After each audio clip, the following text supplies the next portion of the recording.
So we got our ambulance and immediately started getting to work. So Aaron actually started underneath. He was pressure washing and he's going to get some of the rust off. And I started taking off the letters. And we thought this was important because we don't need people wondering why we have an ambulance, like if something's wrong with us. So we started taking those off immediately. Some parts were easier than others, but it definitely left a residue. So I'm going to have to go back over it with Gooby Gone. But it was kind of a slow process and my fingers were kind of burning because I had to use a heat gun. But in the end, it ended up looking really good and looked less like an ambulance. And then Aaron started getting off some of the rust just so we can clean it up. And I started demolition. And this was so much fun. I just slowly started taking things out. I started on the one side because it seemed less daunting. And it was really rewarding to get the first cabinet off.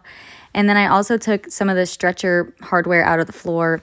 But this, oh my gosh, I think I took out probably 100 screws and everything was still intact. So this ambulance is definitely well built. I'll tell you that much.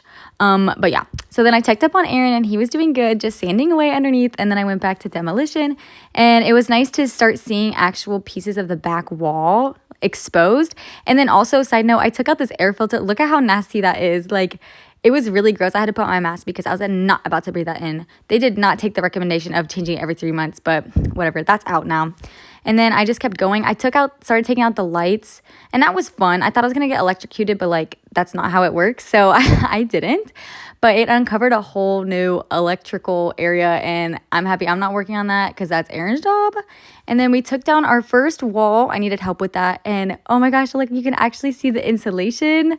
That was a really exciting part of this. And then this is how we ended. It doesn't look like we did that much, but I took out so many screws. I'll tell you guys that. Like, it's coming, I promise. And then just the front, a little bit extra. And then this was Aaron's aftermath. He looked a little rough after his day, but that's okay. Okay, bye.